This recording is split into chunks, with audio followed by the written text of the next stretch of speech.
We know Muslims who convert to Christianity often face harsh persecution. Even those living in Western countries aren't safe from retribution. The man you're about to meet paid a heavy price for rejecting Islam to follow Christ, and his suffering came from those who once loved him the most. Adam will never walk again. His legs bear the scars of many operations to repair a devastated muscle, tendon, and bones. He suffered these injuries when he was thrown off a fourth-floor balcony at a shopping mall. It's a miracle he survived. What's more shocking is that the person who ordered the attack was his own mother. I received a letter from my mom threatening me that she was going to kill me if I do not go back to Islam. Adam is a Christian living in Canada, but he was born and raised a Muslim in Morocco. I was raised in a very strict family. I was punished all the time if I failed to comply with teachings of Islam. I remember it was Ramadan and I did not pray, and for that my mom hit me on my nose and she broke it. At age 20, Adam moved to Canada and met many Arab Christians.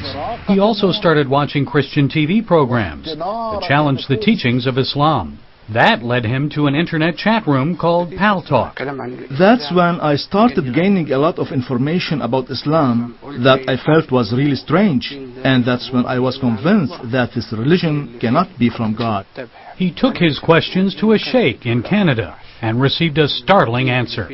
I told him that this religion cannot be from God, and that I thought that Bin Laden and al-Zawahiri are terrorists. He replied, no, they are not terrorists.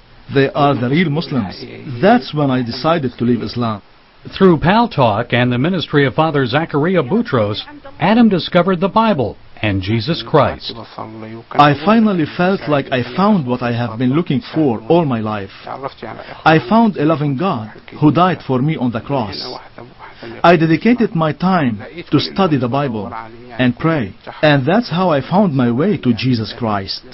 For this Muslim turned Christian, it was the beginning of many trials. His wife of 6 years left him, and his family began a campaign to force him to return to Islam. They even had him arrested when he went to Morocco for a visit. I was tortured every day. They used to hang me upside down and beat me up. After 21 days, my mom came and asked me if I have changed my mind. I said that I would never forsake Christ, even if she wanted to kill me. But the most vicious attack came after he returned to Canada. A young Moroccan man who said he was new in town asked Adam to take him to a mall so he could meet his cousin. At the mall, Adam shared his faith with the two men.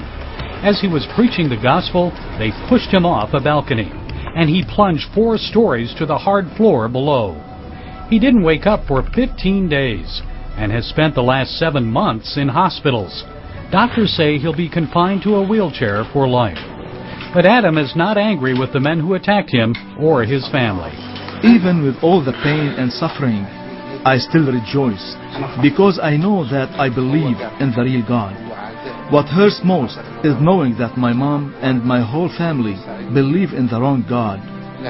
I always pray to God and ask Him to bring them to Him, and that's the only thing that will heal my wounds. And even from his hospital bed, he's ministering to Muslims. He logs on to Pal Talk every day to tell them the truth about Islam. And he has a special message for former Muslims, now following Jesus Christ.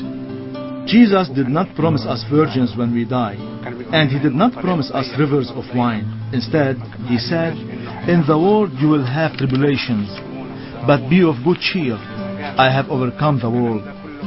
Believe me, I felt the hand of God working through all the troubles I went through. I was denied by parents, friends, and country, but with Christ, all things are better. Gary Lane, CBN News.